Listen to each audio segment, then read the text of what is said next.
Saludos al doctor Castonavia, saludos al resto de los colegas del presente curso.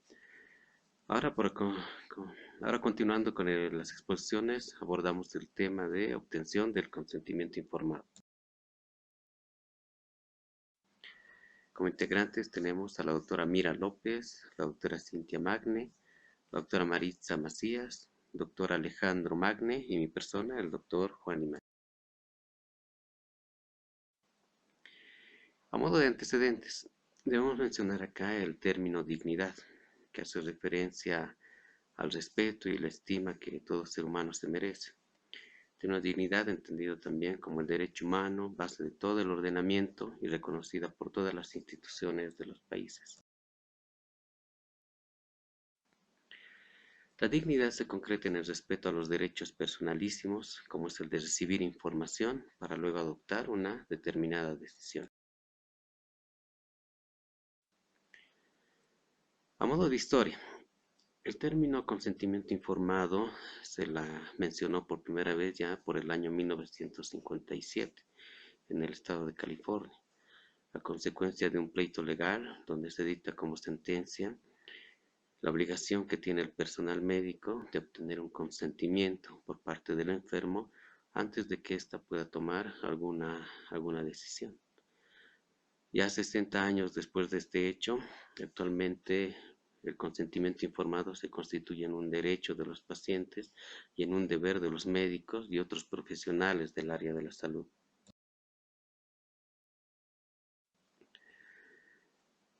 En Bolivia, la obligación de informar está ya contemplada e impuesta mediante la Ley 3131 del ejercicio profesional médico, promulgada en agosto de 2005. Pero previamente a eso podemos tener otras referencias. En el año 96, la resolución secretarial 660 para la prevención y vigilancia del VIH-Sida, en tres de sus artículos hacen referencia a la necesidad de obtener previamente un consentimiento para proceder a efectuar la prueba de sangre. En el caso de las normas y reglas de anticoncepción, aprobadas en el 2001 por el Ministerio de Salud, que presentaban un enfoque basado en los derechos, figuran dos formatos específicos de consentimiento informado para anticoncepción quirúrgica en la pareja. Acá tenemos otro ejemplo de consentimiento informado, esta vez abocado a una determinada patología. Es, una resolución ministerial aprobada en el 2006, la 377, donde se tenía ya este consentimiento informado para el inicio del tratamiento de Chagas. En cuanto a la fundamentación, el consentimiento informado tiene que ver con, primero, el proceso de recibir información, la cual debe ser suficiente, de forma clara, sobre un determinado procedimiento terapéutico o diagnóstico. Al mismo tiempo involucra el proceso de entender esta información y como consecuencia tomar una decisión libre de aceptar o rechazar la misma.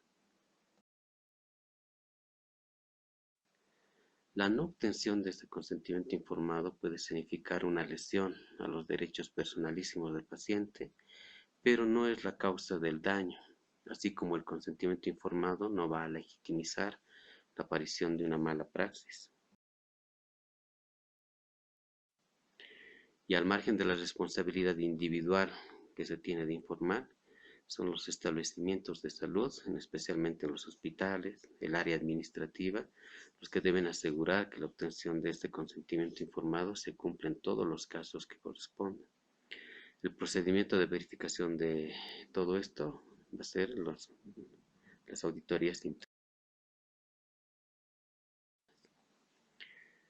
En nuestro país, la obtención del consentimiento informado es fundamental, especialmente considerando la escasa jurisprudencia que se tiene a nivel nacional y la posibilidad de que se relacione la presencia de un daño con la falta de obtención de este consentimiento. En resumen, el consentimiento informado es un documento médico legal, un instrumento el mismo que expresa la información completa del procedimiento, sus indicaciones, riesgos, resultados probables. Y al mismo tiempo, este consentimiento informado es una prueba de la comprensión de la situación por parte del paciente o apoderado legal, así como la decisión de elegir un mal menor para prevenir o evitar uno mayor, que puede ser el agravamiento de la salud o incluso la muerte. Igualmente, recalcar este punto bastante importante. El obtener un consentimiento informado no excluye la responsabilidad al profesional médico del daño que puede emerger como resultado de una mala praxis. Gracias. ¿Por qué obtener el consentimiento informado?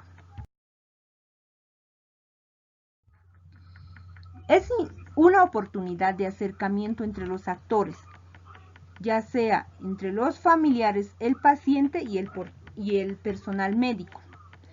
Es conveniente también para deslindar responsabilidad de sucesos previsibles, ya sea durante el proceder diagnóstico o el tratamiento. Ayuda a reducir la ansiedad del grupo familiar respecto al estado de salud actual del paciente.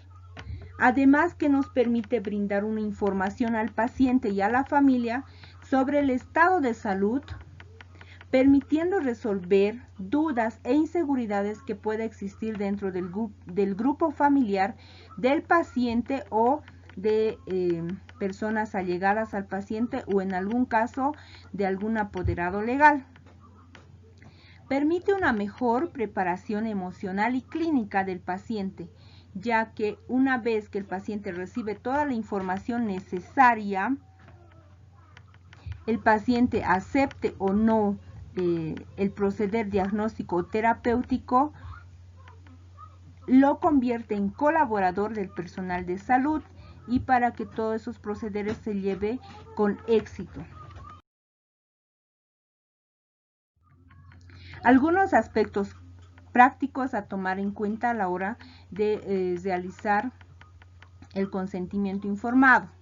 En el caso de que el formulario sea insuficiente o inespecífico para que no nos permite a nosotros poder registrar dentro del consentimiento informado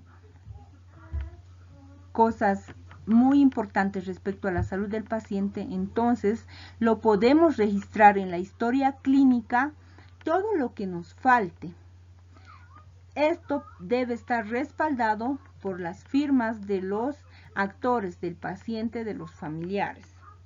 El testigo solo firma para dar fe de que ha sido llevado adecuadamente el proceso de información, de que se le ha brindado al paciente y a los familiares toda la información que se requiere para poder tomar una decisión al respecto. El testigo no puede aceptar o rechazar el proceder diagnóstico o terapéutico. En urgencias es un caso excepcional porque muchas veces es muy difícil o casi imposible obtener el consentimiento informado por varios factores. Uno de los factores es que muchas veces los familiares están ausentes o la gravedad del paciente amerita un actuar rápido para poder preservar la vida misma del paciente. En el caso de que las cirugías sean programadas o algunos procederes médicos quirúrgicos se puedan aplazar, entonces sin que pueda afectar la salud del paciente inmediatamente, entonces primero esperamos a poder obtener el consentimiento informado. Este instrumento no debe contener abreviaciones, siglas, términos científicos poco conocidos, ya que el consentimiento informado debe ser leído por los familiares del paciente para su posterior firma y aceptación.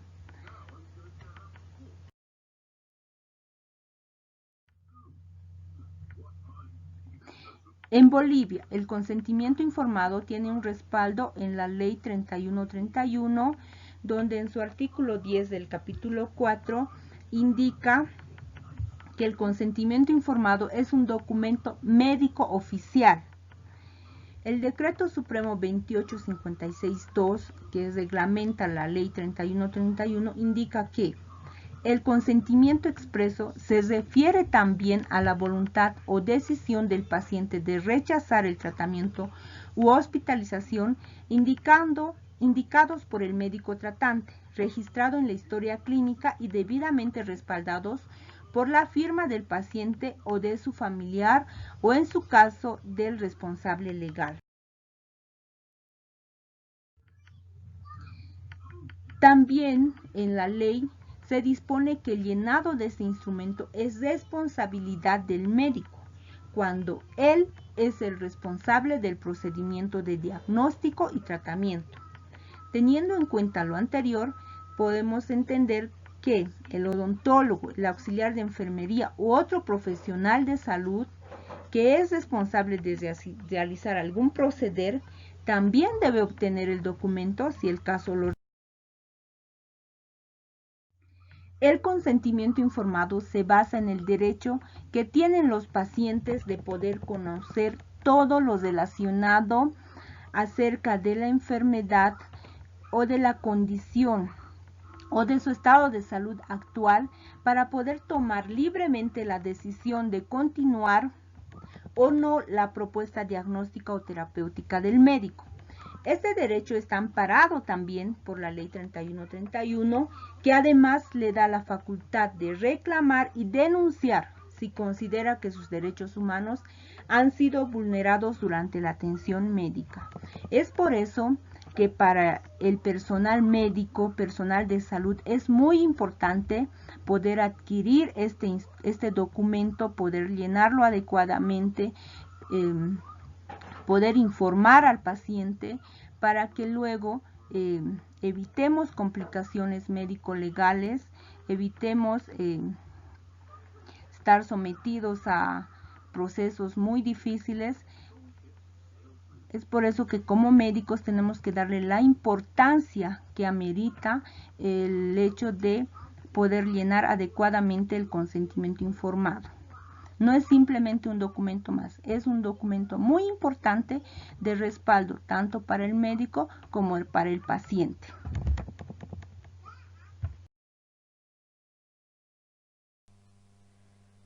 Muy buenas noches, dando continuidad con la exposición. Les habla la doctora Maritza Macías Miranda. Vamos a continuar con los protocolos del consentimiento informado.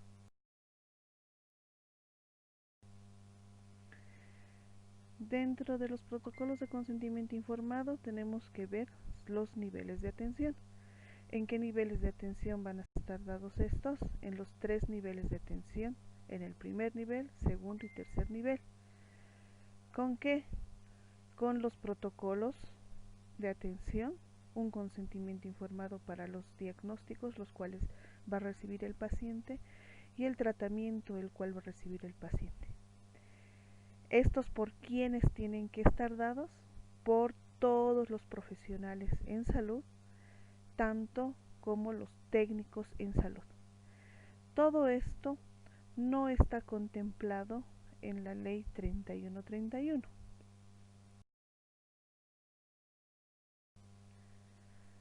Dentro de su definición, vamos a ver que el consentimiento informado es la potestad que tiene el paciente de aceptar la realización de su propia persona algún procedimiento, diagnóstico, tratamiento, clínico, laboratorio por imágenes, etcétera, el cual tiene que estar totalmente comprendido y tiene que estar libremente, se tiene que manifestar los beneficios, estos los cuales pueden ser eventuales o perjuicios que pueda tener tanto para la persona.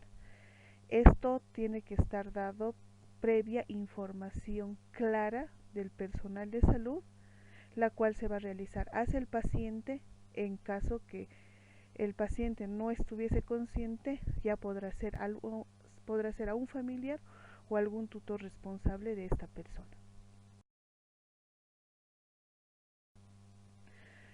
Dentro de las características, lo que nos menciona la norma, nos dicen los requisitos.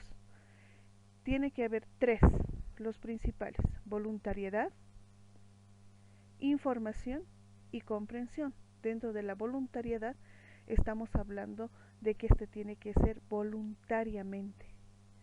Dentro de la información tiene que tener una clara explicación de lo que se va a realizar, y comprensión, esta persona como receptor tiene que tener la clara comprensión de los beneficios, de las complicaciones o cualquier eventualidad que pueda ocurrir cuando uno está aceptando este consentimiento informado.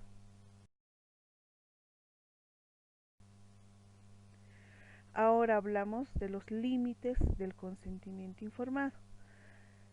Existen algunos límites los cuales nos menciona, y acá vamos a tratar de resumir.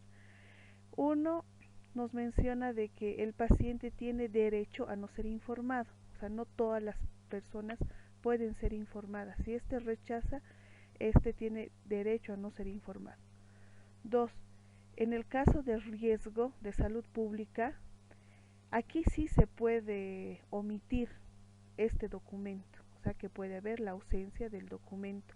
¿Esto para qué? Para hacer la hospitalización, el tratamiento o para que pueda cumplir algún tipo de cuarentena, en este caso del COVID que estamos viviendo en la actualidad. En tercer caso, hablamos cuando existe un riesgo inmediato grave para la integridad física del paciente, ya sea física o psíquica. Se puede pasar de alto también este consentimiento informado. Ahora, en cuarto caso, podemos hablar entre los menores de edad. Cuando un paciente es menor de edad, ya viendo que éste puede tener también la incapacidad legal o física o mental, se puede admitir un consentimiento informado de un representante legal. En quinto, vemos que el consentimiento informado no excluye la responsabilidad profesional médica ni odontológica. Eso es muy importante aclarar, que ya que se puede, si es que se demuestra que existe un daño emergente por mala praxis, entonces sí o sí se tiene que dar la información y la información correspondiente de los actos profesionales para que pueda haber una libre aceptación de estos.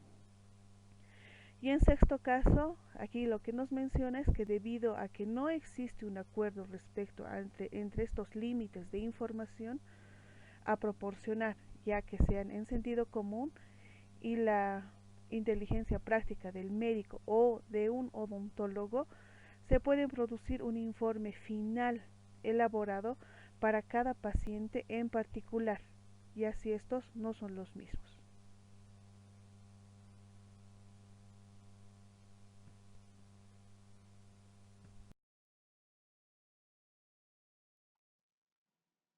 Bueno, continuando con la explicación, dentro del consentimiento informado, para la obtención se recomiendan algunos pasos que debemos tomarlos muy en cuenta.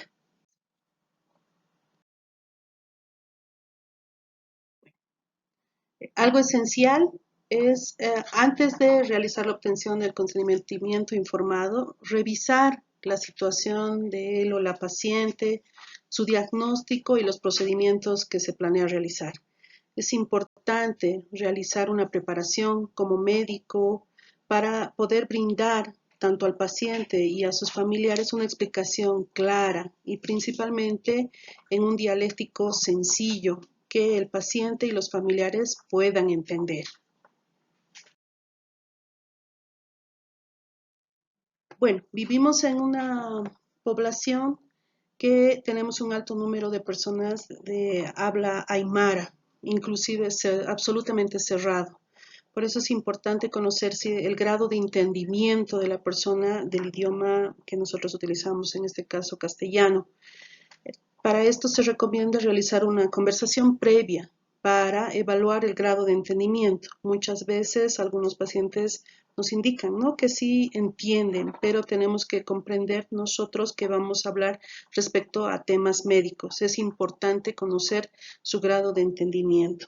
Y si así se requiriese, podemos solicitar o pedir el poder contar con un traductor en el momento de realizar las explicaciones tanto al paciente como a sus familiares. Y esta condición o este apoyo también debe ser registrado en la historia clínica que evidencie que nosotros hemos hecho todo el esfuerzo para poder brindar la información adecuada. Algo muy importante es considerar el lugar y el momento adecuado en el cual debemos realizar la obtención del consentimiento informado, ¿no? Debe ser ideal que sea previo al procedimiento, con un tiempo considerado, que sea programado y que sea en un lugar tranquilo. La conversación debe ser frente a frente. Sé que inclusive se debe considerar algunos aspectos no verbales, como el hecho de que tanto el familiar como el paciente y nosotros estemos sentados para que no demos una impresión de estar apurados o de no querer atender o explicar lo que se vaya a realizar o lo que se está proponiendo para el tratamiento del paciente. Es algo muy importante. Hay algunas consideraciones. Por ejemplo, en los procedimientos electivos, no los que son procedimientos programados, por ejemplo, una cirugía plástica. En este caso, se recomienda el poder brindar el consentimiento informado de forma escrita previamente al paciente. De esta forma, el paciente puede llegar a su casa, lo lee tranquilamente, lo comparte con su familia, pueden elaborar inclusive un listado de dudas y todas estas serán aclaradas por el profesional. El hecho de dar el consentimiento informado de forma previa no implica que nosotros nos deslindemos de dar una explicación. Siempre debe haber una explicación, una información y responder todas las preguntas que tanto el familiar como como el paciente deseen realizar respecto al procedimiento que se vaya a llevar a cabo. ¿Qué sucede cuando tenemos un caso de emergencia, donde el tiempo es un factor importante y determinante para la calidad de vida del paciente, ¿no? Una cirugía de emergencia, un policontuso, un accidente de tránsito con compromiso mayor, etcétera, ¿no? Que todos hemos atravesado por esta condición. Esto no implica que nos liberemos de realizar el consentimiento informado. Debemos realizarlo de forma rápida, en lenguaje sencillo, claro y preciso, no extenso, preciso. Si el paciente no está en condiciones de recibir esta información, que en estas emergencias es lo que sucede frecuentemente, debemos acudir a los familiares. Si es que los familiares estuvieran afectados emocionalmente por el cuadro del paciente, se puede solicitar a un allegado, alguien que esté un poco más sereno para realizar el consentimiento informado. Esto debe ser registrado en la historia clínica, es importante, las condiciones en las cuales estamos realizando el consentimiento informado en esta situación de emergencia para el paciente.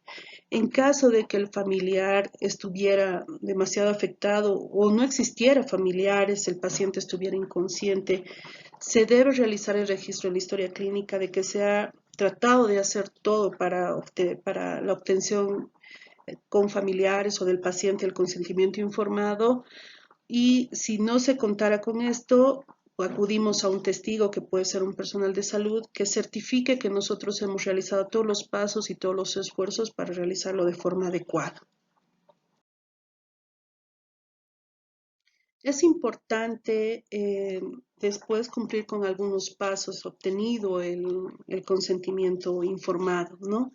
Se lo debe adjuntar a la historia clínica y también se debe realizar un registro del momento, fecha, hora en el cual se ha realizado el consentimiento informado, como ya hemos hablado, también de las condiciones en las cuales se lo ha obtenido, si fueran requerido, para tener evidencia, ¿no? de este paso tan importante que se requiere para realizar los procedimientos, tanto en tratamientos como quirúrgicos. Las firmas de todos los participantes, tanto familiares, médico, debe ser realizado con bolígrafo con tinta azul, ¿no? Esto para que no exista la falsificación o fotocopia, ¿no? Con un bolígrafo negro es mucho más fácil realizar este tipo de situaciones. En caso de que los familiares, el paciente fueran analfabetos, se puede utilizar lo que es la huella digital también, que debe estar señalizada dentro de la historia clínica. En todo este proceso, antes del ingreso, antes de iniciar el procedimiento quirúrgico o tratamiento, el paciente y los familiares tienen derecho a cambiar de opinión, ¿no? Esto debe ser comunicado oportunamente para que se suspenda todo y se pueda replantear qué es lo que se va a hacer con el paciente y su requerimiento en salud. Es importante contar todo el tiempo con la disponibilidad, ¿no? de un consentimiento informado. En los servicios que vaya a estar el paciente debe existir un consentimiento informado disponible, ¿no? para los procedimientos que se vayan a realizar. ¿Cuándo solicitar el consentimiento informado? En las cirugías programadas de emergencia, en los tratamientos médicos con evidencia científica de que producen efectos colaterales, alergias principalmente, tratamientos médicos frecuentes, pero donde el paciente o familiares estén con dudas, en toda la administración de anestesia, anticoncepción voluntaria, tratamientos médicos o quirúrgicos, los cuales afecta la calidad de vida del paciente con efecto colateral, procedimientos diagnósticos invasivos, en violencia familiar, doméstico, sexual, para realizar las revisiones y todos los procedimientos que se deben llevar a cabo, transfusiones de sangre o derivados, investigaciones tanto ambulatorias como hospitalarias, tratamiento odontológico con riesgo, por ejemplo, la ortodoncia, ¿no? Y esos son los momentos en los cuales debemos solicitar el consentimiento informado.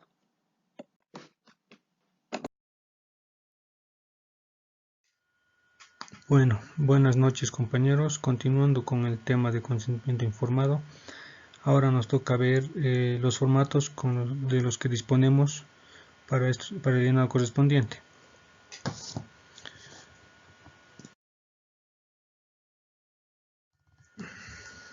Formatos de consentimiento informado. Los formatos disponibles que tenemos son 7, entre generales y específicos, de los cuales el responsable de realizar el procedimiento diagnóstico o terapéutico, que en este caso sería el profesional médico, escogerá el formato apropiado.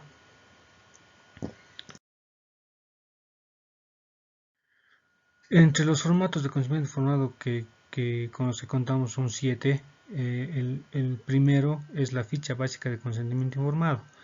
El segundo, la ficha específica de consentimiento informado para intervenciones quirúrgicas. El tercero sería la ficha específica de consentimiento informado para procedimientos diagnósticos y o terapéuticos. El cuarto, consentimiento informado para tratamiento de enfermedad del Chagas. El quinto, el consentimiento informado para transfusión sanguínea segura. El sexto, el consentimiento informado para ligadura de trompas. Y el séptimo, el consentimiento informado para vasectomía. Ahora vayamos viendo un poquito de cada uno. Acá podemos ver el número 1, que es la ficha básica de consentimiento informado. Esta ficha se debe llenar a todo paciente que tenga indicación de hospitalización antes de que se realice cualquier intervención médica o procedimiento quirúrgico dentro de un hospital. Como podemos ver, acá detalla explicando al paciente qué procedimiento se le va a hacer, que el procedimiento puede ser clínico, laboratorio, imagenológico o instrumental. hay que darle una explicación clara, hay que hacerle una serie de preguntas que son 10 en este formulario. La primera nos dice: ¿acepta usted voluntariamente ser internado en? Aquí podemos poner el servicio, por decir servicio de medicina interna o servicio de cirugía. Sí, nos dirá el paciente; no, nos dirá el paciente; o sí, estoy, sí, porque mi enfermedad me obliga. La segunda pregunta que se ve aquí es: ¿desea usted ser informado de todo lo que acontezca en el curso de su enfermedad? Entonces aquí también el paciente escoge libremente de si quiere ser informado o no, o únicamente cuando él pregunte. Eso escoge el paciente. Y así una serie de preguntas que se les van formando a los pacientes. Acá, por ejemplo, ya hay otro tipo de preguntas. En este caso, por decir, dice: ¿acepta usted la colocación de sondas o catéteres? Esto en el caso de que el paciente requiera que se le ponga una vía intravenosa o una sonda vesical, se le debe preguntar, hacerle pregunta, explicar bien qué beneficios va a tener y qué consecuencias o qué contraindicaciones tiene la colocación de esa sonda. Acá podemos ver la última pregunta, donde dice: ¿acepta usted la presencia de estudiantes o personas en formación cuando reciba visita de su médico tratante o se le practica un examen clínico o cualquier otro tipo de procedimiento? El paciente también puede decir sí, si quiere, si acepta que haya ahí estudiantes en este caso, y si no, no, no quiere que haya otro tipo de personas, a no ser que sea su médico tratante. Una vez hecho la explicación detallada de todo este formulario, debe firmar acá el responsable que ha llenado este formulario. Aquí puede firmar el paciente. En todo caso de que no sepa firmar, hacerle poner la huella digital, y abajo tiene que poner la huella digital o la firma de algún familiar o responsable del paciente, y anotamos la fecha y hora del llenado del consentimiento informado. La segunda ficha es la ficha de consentimiento informado para intervenciones quirúrgicas. Tiene similar tenor que la primera, solo que acá detalla que el procedimiento quirúrgico se le va a realizar. Igual se les explica detalladamente cómo se le va a hacer, qué se le va a hacer. Se anota el nombre del paciente, el establecimiento donde esté internado el paciente, especificar acá si está internado o va a ser ambulatorio, el servicio donde está internado el paciente, en este caso puede ser cirugía o traumatología, el número de cama y el expediente clínico, y el nombre de la persona que va a realizar el procedimiento. En este caso sería un doctor.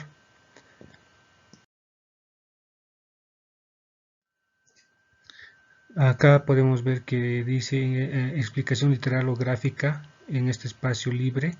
Ahí el médico que hará el procedimiento puede dibujar el procedimiento que va a realizar para que el paciente y los familiares puedan comprender mejor todo lo que se le va a realizar al paciente. Igual acá firma el que ha registrado este consentimiento informado y el familiar del paciente o el responsable. La tercera ficha de consentimiento informado con la que contamos es para procedimientos diagnósticos o terapéuticos. Igual que las anteriores, tiene el mismo tenor. Se les explica qué procedimiento diagnóstico se le va a hacer: laboratorial, imagenológico, instrumental. Se le explica los riesgos, las ventajas que tiene. Se anota el nombre del paciente, el nombre del establecimiento de salud. Se especifica si está internado o no el paciente. Si está internado, se anota la unidad donde está internado, el número de cama, el número de expediente clínico. Se registra el nombre del profesional que va a realizar el procedimiento. Igual aquí tiene un espacio donde se puede describir gráficamente o literalmente lo que se le va a realizar, el procedimiento que se le va a realizar al paciente.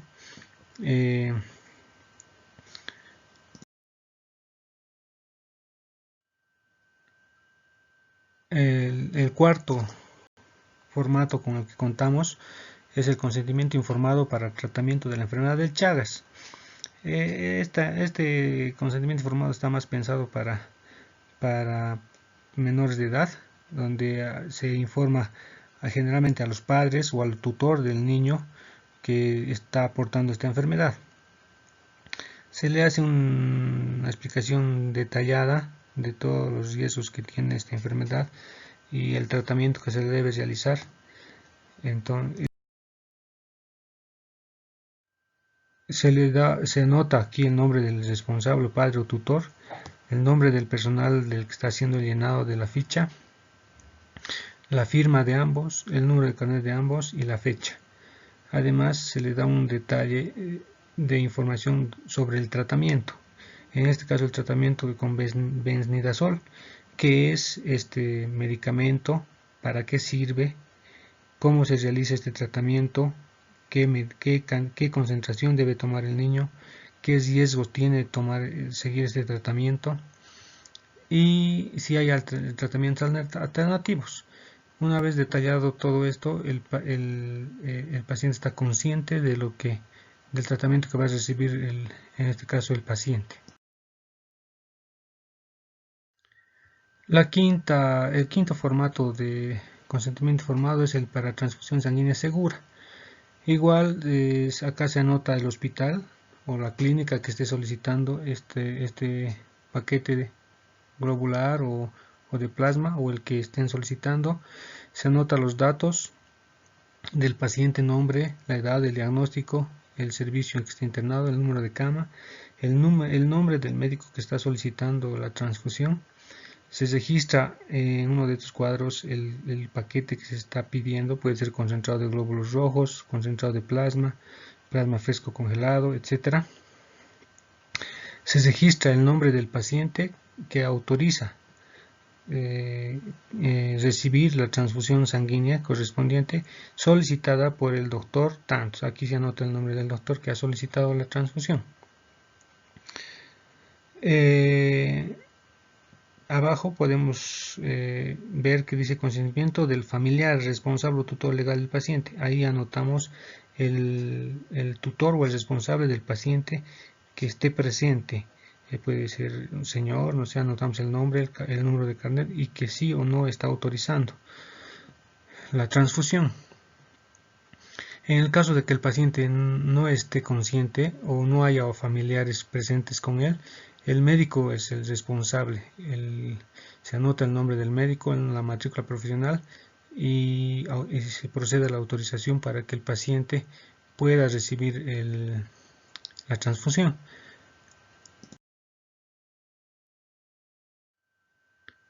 El sexto formato de consentimiento informado es el para ligadura de trompas. En este caso, igual se da una explicación detallada a la paciente, en este caso, de qué procedimiento se va a realizar, cuáles son las consecuencias de este procedimiento, si está de acuerdo, y tiene que haber un acompañante con la persona que esté verificando, que se le esté explicando detalladamente todo lo que se le va a realizar y que esté de acuerdo con todo este procedimiento la paciente. Y para este fin, al final firma la paciente, firma el profesional que está realizando este procedimiento y firma el testigo. El séptimo formato de consentimiento informado con el que contamos es el de vasectomía, que tiene el mismo tenor que el de ligadura de trompas, solo que en este caso el paciente es varón. Igual se le tiene que explicar detalladamente todo el procedimiento que se va a realizar, los riesgos que tiene, las consecuencias que va a traer hacerse este procedimiento. De igual manera tiene que haber un testigo que conste de que se les está explicando detalladamente y que el paciente está aceptando voluntariamente la realización de este procedimiento. Al final firman el testigo, el paciente y el médico que va a realizar el procedimiento. Eso sería todo, muchas gracias.